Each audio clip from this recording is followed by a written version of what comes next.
Kesuksesan bukan berbicara materi aja ya. Bagi saya sukses adalah hidup kita menjadi dekat dengan orang lain. Langsung nunjuk, woi monyet lempar ke lapangan, makin senang semuanya. Oh ini manusia lain nih, lempar, loncat, bola apa sih? Enggak ya, mimpi itu gratis. Tapi kalian harus bayar harga untuk mewujudkan mimpi itu.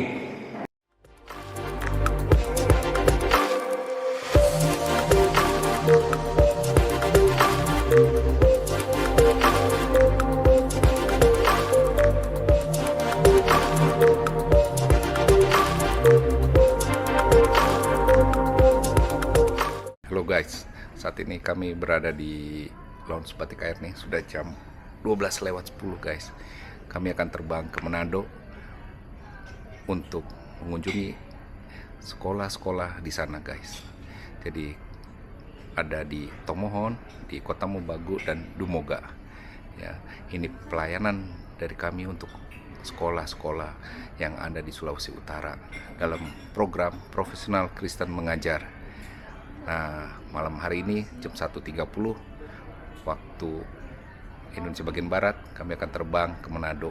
Saat ini kami sudah berada di Bandara Soekarno-Hatta. Nah, saya ditemani oleh Billy. Ya, bro, jadi bagaimana nih kita rencananya? Ya, biar hidup kita bisa menginspirasi anak-anak muda untuk bangkit. Sip, buat Manado. Nah, luar biasa guys. Jadi hidup kita selama masih ada kesempatan, kita bisa menjadi berkat bagi banyak orang, menjadi saluran berkat bagi banyak orang.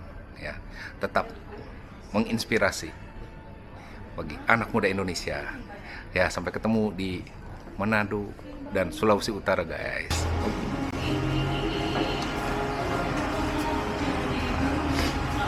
Guys, kami sudah sampai di Manado dan tadi telah beribadah gereja dan saat ini mau sarapan di Coto Phoenix. Ya, Soto Makassar unik nih guys, dengan coto daging babat dan ketupatnya guys.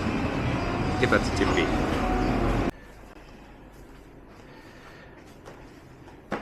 Ini guys, kamar di Hotel Four Point Sheraton di Kota Manado dengan sea view guys. Nah, itu Manado tua di seberang sana guys. Ini laut Manado. Kalau kita menuju ke Bunaken, ini view dari kamar hotel.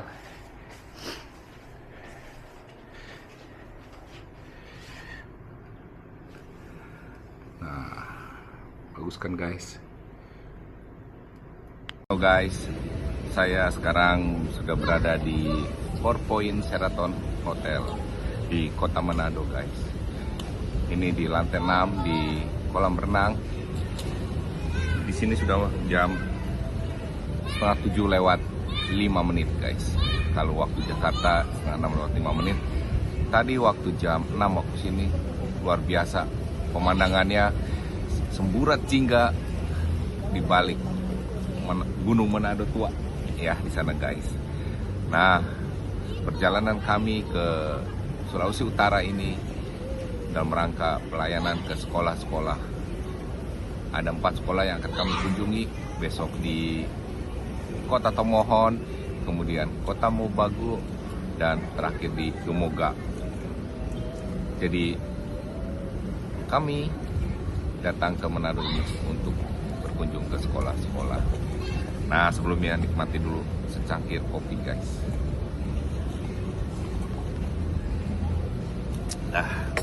Nikmat. Nah guys, Kota Manado ini ibu kota dari Sulawesi Utara, Provinsi Sulawesi Utara, dan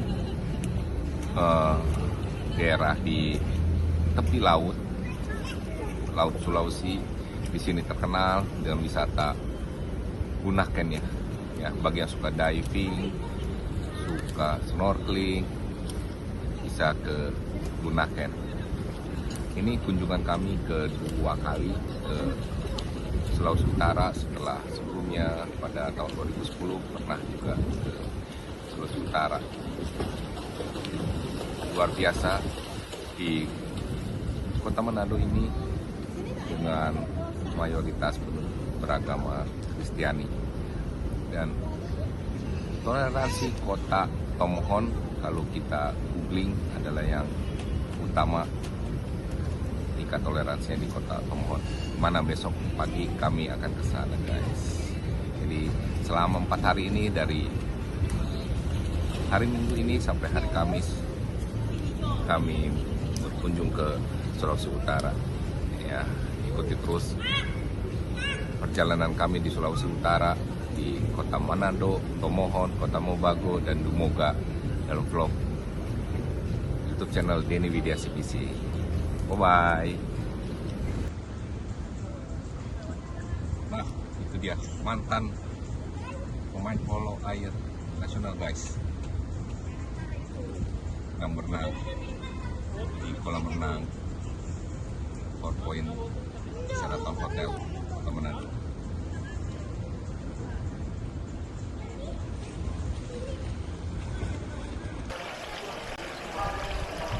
Ya, masuk ke ruangan serbaguna tempat diadakan acara.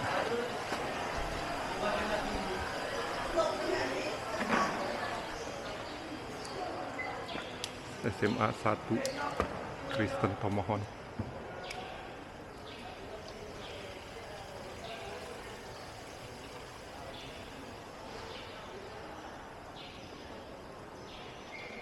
Profesional Kristen mengajar.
dulu. Dan yang kita banggakan narasumber kita, saya tidak mengenal mungkin narasumber, motivator kita ya, Pak Denny Widya dengan tim. Terima kasih Pak sudah memberikan waktu dan kesediaan untuk datang jauh-jauh dari Jakarta ya, datang ke Tomohon lagi, untuk menyusul tapi di Tomohon. Dan anak-anakku yang saya banggakan, terima kasih sudah terhimpun dalam satu kegiatan ini ya, profesional Kristen mengajar. Bapak Ibu dan anak-anak profesional Kristen.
majelis MPK perwakilan dari Sulut Utara, Pak Adri, dan para guru yang hadir pada pagi hari ini. Adik-adik sekalian, luar biasa ya. Kalau Tuhan yang pimpin hidup kita, saya percaya bahwa Tuhan akan membawa kita kepada kesuksesan.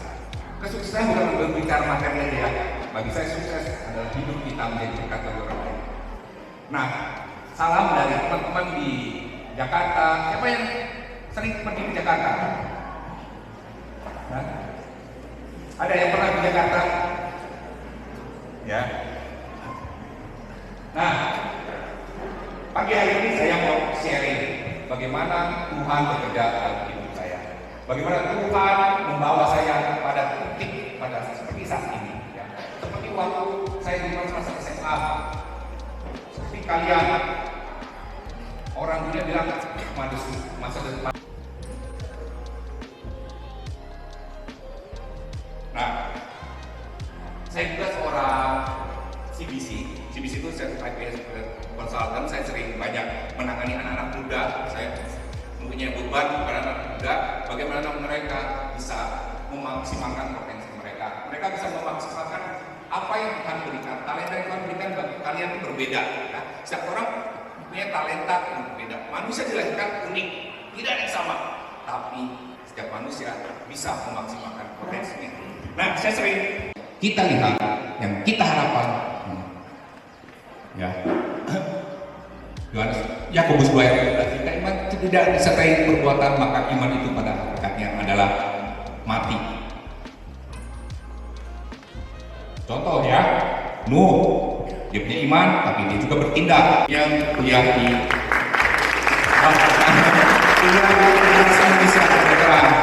ada lagi yang mimpi.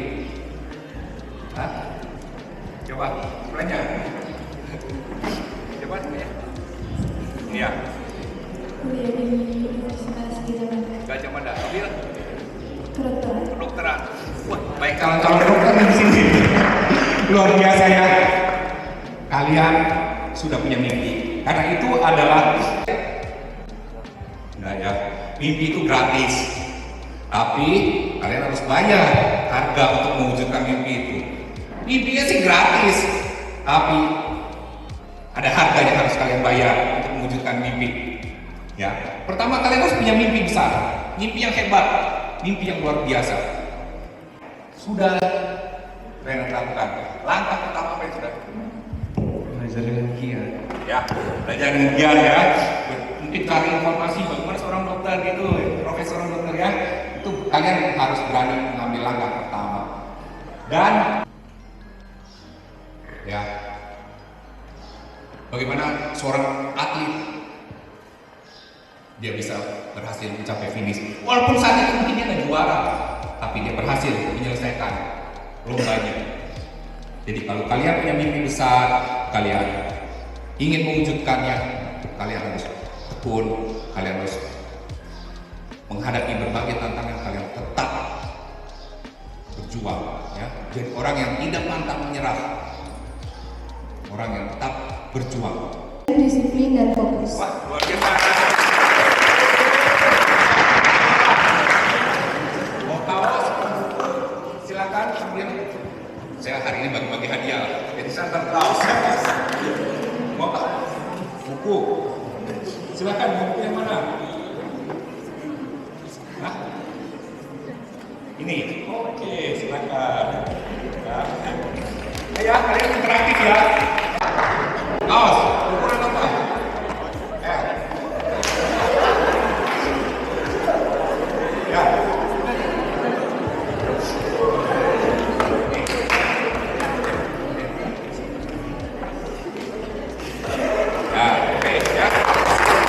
Yang sudah dibilang tadi, itu yang pertama itu intelektual dan ada juga moral dan Udah satu aja intelektual ya.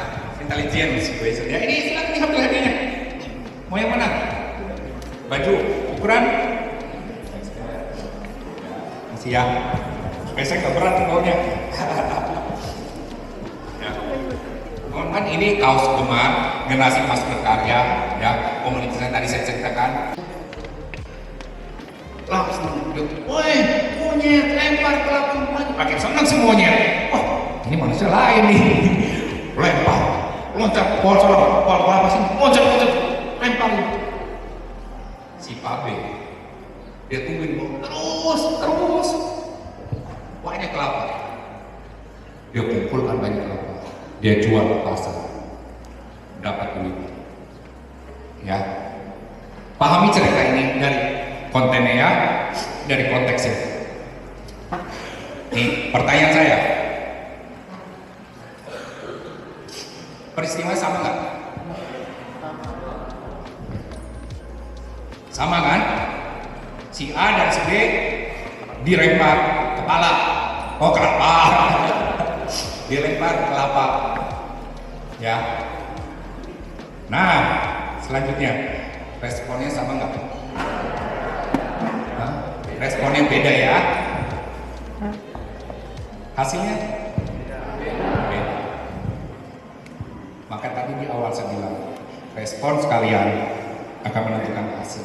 Peristiwa boleh sama terjadi, tapi benar respon kalian akan menentukan hasilnya.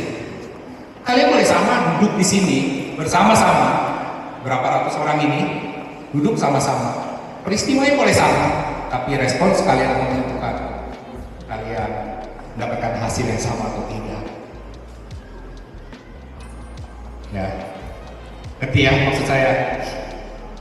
Jadi peristiwanya boleh sama, tapi respon yang kalian berikan akan menentukan hasilnya.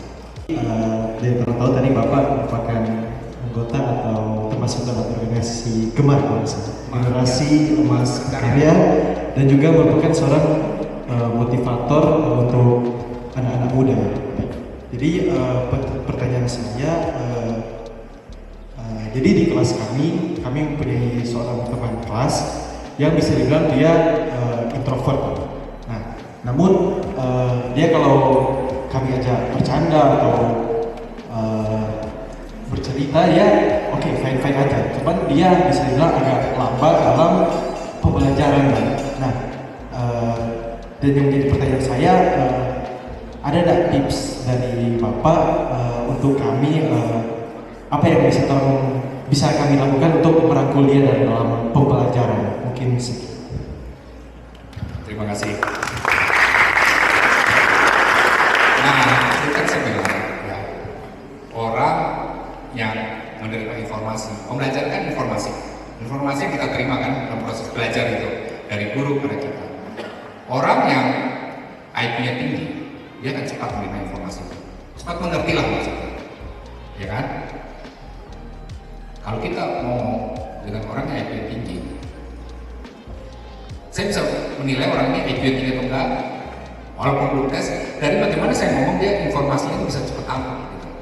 Tapi ada orang yang dia IQ-nya ya nggak setinggi inilah ya, nggak setinggi yang ini, mungkin agak rendah. Itu kan yang udah Tuhan berikan. Nah, dalam menerima informasi yang IQ itu udah pasti lebih lambat, nggak secepat orang yang IQ-nya tinggi. Itu udah pasti. Nah, bagaimana mengatasinya? Kita harus sering-sering memberikan. Jadi gini, kalau orang IQ tinggi dia sekali dengar udah ngerti lah, oh udah tahu lah maksudnya. Tapi orang yang IQ yang rendah, mungkin dia perlu 4 kali, 5 kali menerima informasi itu untuk dia mengerti. Itu saya alami di kantor. Orang yang IQ tinggi ketika mempelajari produk baru, oh dia baca aja ininya. Lalu masuk ke kecerdasan emosional, terlalu ekstrovert. Cuman ekstrovertnya terlalu berlebihan sampai membuat orang risih. Jadi udah secara mengatasi ini. Sekarang kayak kita mau mengikutnya cuman kayak tips buat mengatasi ini.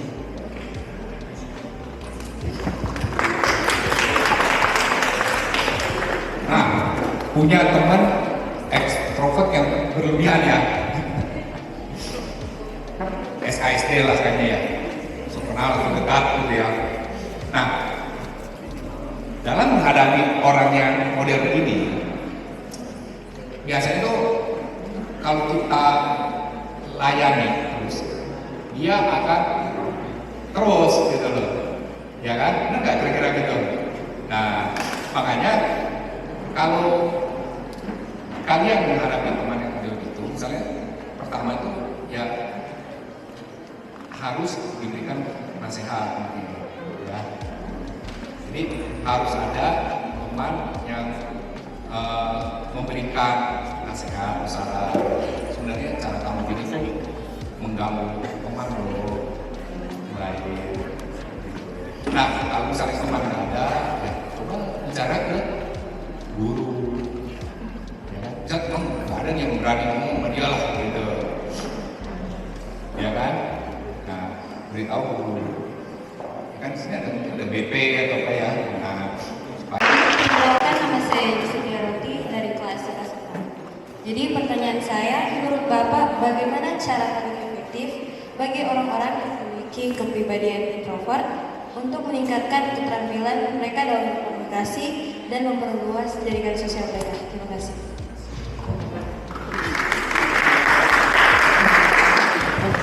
tips ya buat orang introvert ya. Oh, orang introvert bukan? Merasa introvert? Udah dites? Udah? Sama sih. Oh, ini loh, orang introvert tuh pasti lebih suka menyendiri lah ya. Kita nggak punya teman pun nggak apa-apa. Nah, pertanyaan kamu bagaimana bisa berkomunikasi? Berkomunikasi itu skill bukan? Keahlian bukan? Keahlian. Kalau keahlian bisa dipelajari nggak? Bisa. Nah, jawabannya apa? Apa yang harus kita lakukan? Kalau menurut saya pribadi mungkin belajar dari contoh atau OSIS di kelas saya kan Mungkin belajar dari teman. Contohnya, ketua OSIS di sekolah ini satu pasien saya. Bisa dilihat secara langsung, orangnya jago berbisik. Jadi bisa belajar dari teman, tanya dari dia bagaimana caranya. Sudah menemukan jawabannya belum? Seorang coach, nggak usah jawab. Jawabannya langsung dari coach.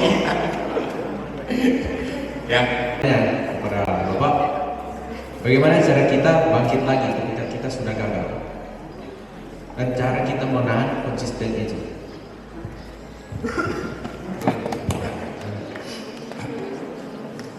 Bangkit dari kegagalannya. Nah,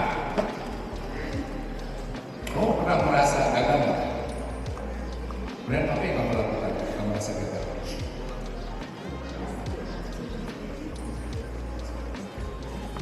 Apa yang kamu lakukan?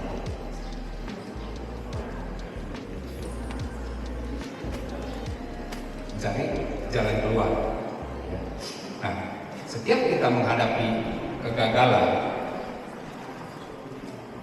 kita harus cari salah satu cari jalan keluarnya yang gimana, way outnya yang gimana, gitu. Ya. Nah, kemudian pemahaman kita bahwa kegagalan ini tidak akan terus menerus terjadi. Itu seperti tadi endurance itu yang adverse situation mengajarkan kita berapa lama kita bisa bertahan menghadapi masalah itu, gitu. Orang punya EQ yang tinggi, adverse situation yang tinggi, dia akan cepat recovery daya tahan mental menghadapi masalah. Nah, ketika kamu bertemu masalah, terus kemudian merasa gagal, bagaimana bangkitnya itu kan? Pertama, kamu harus cari tadi jalan keluar, ya. Kemudian jangan lupa juga untuk berdoa. Kemudian kamu harus memahami di balik kegagalan ini apa sih sebenarnya penyebabnya. Ini loh, seringkali ya kegagalan ini karena kita yang membuat. Misalnya gini, makanya di setiap kegagalan itu kita harus introspeksi diri sebenarnya. Pertama terus introspeksi. Seringkali orang mengalami kegagalan dia menyalahkan orang lain. Pernah nggak ngalamin kegagalan? Wah, ini gara-gara sini, saya gagal gara-gara sini, saya kalah gara-gara sini. Seringkali orang. Tapi orang yang benar itu dia akan introspeksi. Kira-kira penyebabnya apa ya dari saya mengalami kegagalan ini? Misalnya, oh saya gagal nih di mata ujian ini,